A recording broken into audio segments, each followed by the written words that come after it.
Today marks the 80th anniversary of the liberation of the Nazi concentration and extermination camp at Auschwitz-Birkenau. We commemorate this day through International Holocaust Remembrance Day. Today we remember the 6 million Jewish victims as well as the victims of millions of other victims persecuted by the Nazis. And we do this so that is never repeated. I honor the victims, the survivors, and their families by combating anti-Semitism and preserving history for future generations.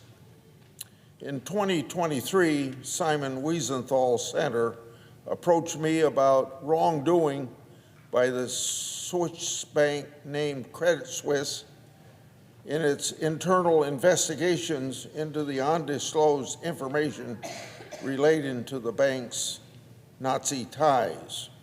For decades, we've tried to track the Nazi confiscation of all kinds of Jewish valuables and cash, and we all know that the Nazis used Swiss banks to hide whatever was confiscated. I went to Senator Whitehouse, chairman of the Budget Committee.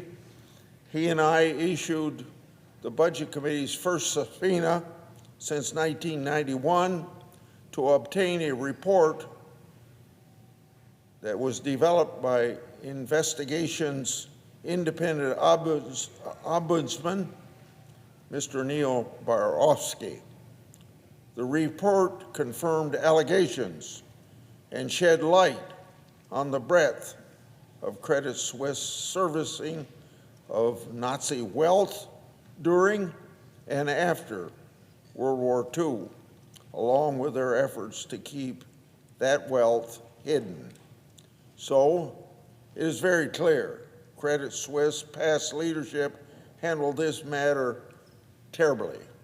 They lied to Congress while smearing the reputation of the Simon Wiesenthal Center and also the reputation of Mr. Barofsky. The bank even fired Mr. Barofsky, which is why we had to subpoena his report. Since then, Credit Suisse as a bank collapsed and was merged, and Mr. Barofsky has been rehired after our pressure.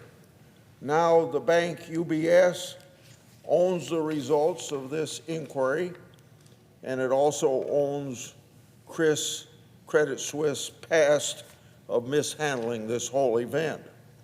Earlier this month, Senator Whitehouse and I released updates from this investigation.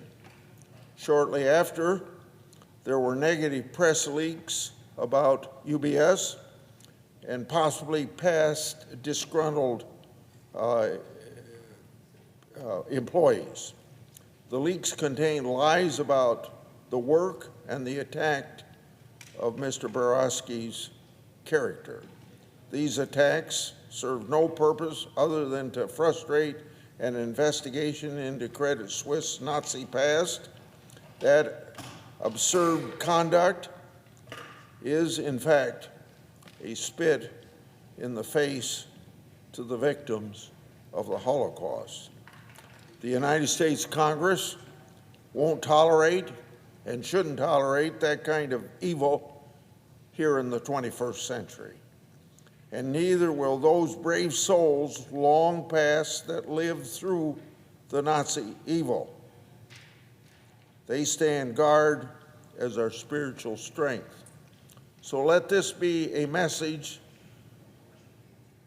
to the bank obstructionists that this senator, as chair of the Senate Judiciary Committee, I'll leave no stone unturned when it comes to Nazi evils, and neither will Senator Whitehouse.